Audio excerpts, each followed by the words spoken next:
दोस्तों, शंकराचार्य अविमुक्तेश्वर आनंद ने धीरेन्द्र शास्त्री को जबरदस्त रगड़ा है। धीरेन्द्र शास्त्री ने कहा था कि जो लोग गंगा के किनारे कुचल कुचल कर मर गए थे वो मरे नहीं, उन्हें मोक्ष मिला था। उन धीरेन्द्र शास्त्री को शंकराचार्य ने ऐसा मुंहतोड़ जवाब दिया है कि धीरेन्द्र शास्त्री जिंदगी भर याद रखेंगे। सुनिए जगत गुरु शंकराचार्य अविमुक्तेश्वर आनंद। इन्हीं का मोक्ष करवा दो, अगर वो तैयार हो तो हम अभी धक्का मार करके उनका भी मोक्ष कराने के लिए तैयार हैं। यही धीरेन्द्र शास्त्री कहते थे कि महाकुंभ में मुसलमानों पर बैन लगना चाहिए।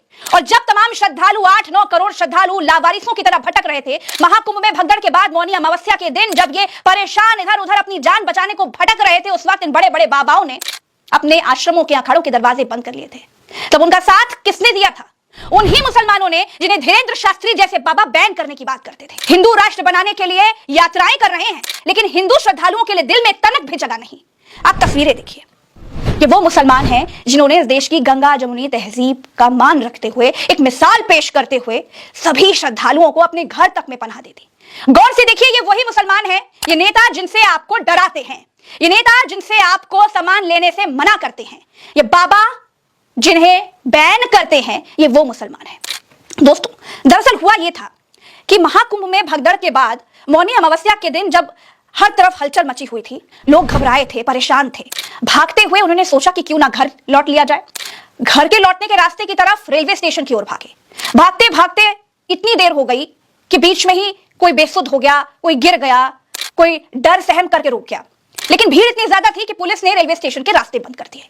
रेलवे स्टेशन का रास्ता भी बंद होने के बाद लोगों को समझ नहीं आया कि वो कहां जाए। वो अपने आप को लावारिस समझने लगे, इधर उधर भटकने लगे, तितर बितर हो गए। कोई अपने परिवार वालों से दूर हो गया, कोई बच्चा अपनी मां से दूर हो गया। ये सब कुछ होने के बाद लोग तड़प तड़प कर परेशान हो करके एक दूसरे के दरवाजे की तरफ खटखटाने लगे, मदद की गुहार करने लगे, लेकिन किसी ने दरवाजा नहीं खोला। ये बड़े बड़े बाबाओं ने तो अपने अखाड़ों के दरवाजे बंद कर लिए थे। ललन टॉप के रिपोर्टर अभिनव पांडे बताते हैं कि जब ये अफरा तफरी मची, लोग मदद की गुहार करते हुए दरवाजे खटखटा रहे थे, तो बाबाओं ने दरवाजे नहीं खोले। सुनिए, कि जो बड़े बड़े टेंट हैं बाबाओं के, सबने गेट बंद कर लिए थे। दोस्तों, इन बाबाओं ने तो दरवाजे नहीं खोले, लेकिन मुसलमानों ने अपने घर के दरवाजे, अपने मस्जिदों के दरवाजे, इमाम बाड़ों के दरवाजे खोल दिए। इसे देखिए, कोई खाना बांट रहा है, कोई नाश्ता खिला रहा है, कोई सोने लेटने का बंदोबस्त कर रहा है।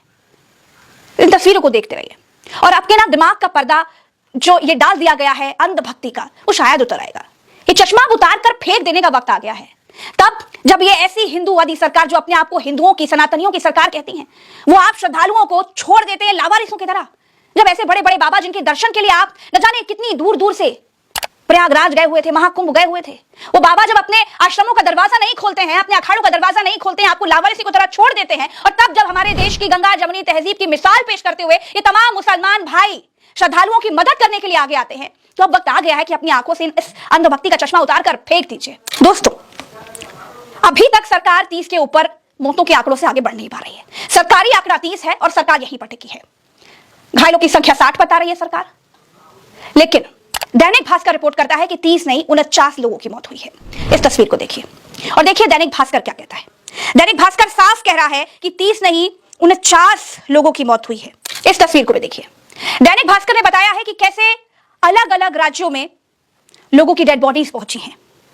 देखिए, पूरा नक्शा दिया है, पूरा नक्शा देखिए आप। हादसे में स्टेट वाइज इन मौतों का नक्शा देखिए। हरियाणा में 3, उत्तराखंड में 1, यूपी में 16, बिहार में 8, असम में 1, पश्चिम बंगाल में 2, झारखंड में 2, कर्नाटक में 4, गुजरात में 1, राजस्थान में 3। इस खबर पे भी नजर डालिए। दैनिक भास्कर ये रिपोर्ट भी करता है कि अब तक अलग अलग राज्यों में कुंभ से 41 शव लौटे हैं। जरा पढ़ते हैं भास्कर क्या लिखता है। भास्कर लिखता है कि भले ही प्रशासन मरने वालों का आंकड़ा 30 बता रहा हो, लेकिन अब तक 41 शव देश के अलग अलग इलाकों में पहुंच चुके हैं। अकेले उत्तर प्रदेश के 8 जिलों में 16 शव, इसमें गोरखपुर बलिया में 4, जौनपुर में 3, लखनऊ, मऊ, गोंडा, सिद्धार्थनगर और प्रयागराज में 1 शव लाए गए हैं।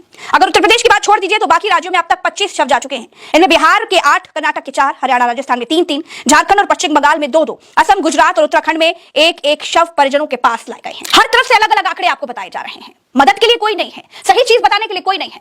उत्तर प्रदेश के मुख्यमंत्री योगी आदित्यनाथ 3 दिन के बाद घटना जहां हुई वहां पहुंचते हैं और पहुंचकर जायजा लेते हैं। किन से जायजा लेते हैं? उन अधिकारियों से जिन्हें यह तक नहीं पता कि संगम नोस के अलावा झूसी में भी घटना हुई, झूसी में भी भगदड़ हुई। मुख्यमंत्री योगी आदित्यनाथ संतों के बीच जाते हैं और कहते हैं कि कोई षड्यंत्र रच रहा है। ये 3 दिन हो गए, ये नहीं बता पाए कि षड्यंत्र रच कौन रहा है, लेकिन ये बोलकर कि कोई षड्यंत्र रच रहा है, अपना पल्ला झाड़ ले रहे हैं। दोस्तों, दैनिक भास्कर ने